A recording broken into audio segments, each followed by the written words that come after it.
adını kimse bilmiyor. Gözlerinde yarım kalan bir umut gizleniyor. Kalpten kalbe umut taşırız, gözyaşından yarın yaparız. Gözde olur. Kalpten kalbe umut taşırız, gözyaşından yarın yaparız. Gözde olurken uyuyamayız, biz insanız, susamayız. Kalpten kalbe umut taşırız, gözyaşından yarın yaparız. Gözde olurken uyuyamayız, biz insanız, susamayız. Bir çocuk. Fark etmez. Bize ikiniz de uyar.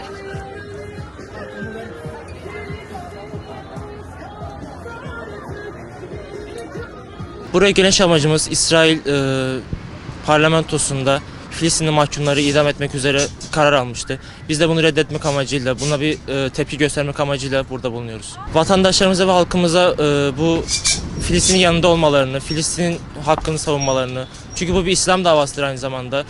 Sadece Filistin halkının değil, tüm İslam aleminin, tüm Müslümanların davasıdır. Buna destek çıkmalarını talep etmek için buradayız. Burada toplandık, bir kermesimiz vardı burada. Bunun için Gazze'ye göndereceğimiz yardımlar için para topladık. Daha sonrasında insanlarımıza duyuru yaptık, bilgilendirme yaptık. Onun için çalıştık. Bunlara çaba göstermeye çalıştık. Halkımız her zaman Filistin halkının ve Müslümanların yanında durmalıdır. Böyle kötü bir şey kınıyoruz yani aynı zamanda.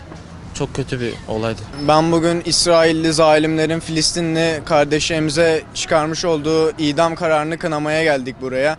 Okulumuz Sezai Karakoç Anadolu İmam Hatip Lisesi olarak bugün burada halkımıza bir uyandırmaya davet etmek için kermes düzenledik. Elimizden geldiğince halkımıza bunu söylemeye çalıştık ve bugün de belli bir miktar para topladık, Allah kabul etsin. Yani bugün onlara olan şey yarın bize de olabilirdi. Halkımız buna uyansın diye onlara davet ediyoruz. Arkadaşlarımla bugün güzel şeyler başardığımıza inanıyoruz. Allah yaptığımız ve yapacağımız yardımları kabul eylesin. Yani her can değerlidir. Bugün onlara olan yarın bize de olabilir. Tabii Allah göstermesin. Ve bu sadece İslam, Müslümanlık için değil de bütün dünyayı ilgilendiriyor. Belki bugün onlar susar ama yarın onların başına da gelebilir. Yani hiçbir şey belli olmaz. O yüzden herkesin uyanık olması lazım, herkesin tedbirli olması lazım ve herkesin de doğruyu görmesi lazım. Biz bugün burada Hasan Ağa Bahçesi'nde Buca'da bulunan İmam Hatip ortaokulları ve liselerinin katkılarıyla bir kermes düzenledik. Aynı zamanda bir resim sergisi yaptık. Resim sergisindeki amacımız İsrail parlamentosunun almış olduğu idam kararına karşı Filistinli mazlumların katledilmesini, idam edilmesini istemiyoruz.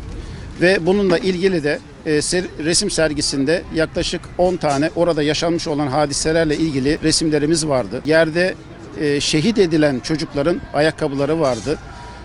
Ve biz bu şekilde kendimizi göstermeye çalıştık ve Hasan Ağa Bahçesi'nde, yani bu bölgeden geçen insanların onlarda bir farkındalık yaratmak. Yani çünkü insanlık şu anda Gazze'de ne olduğunu bilmiyor. Yardımların ulaşıp ulaşmadığı noktasında da hep tereddütteler.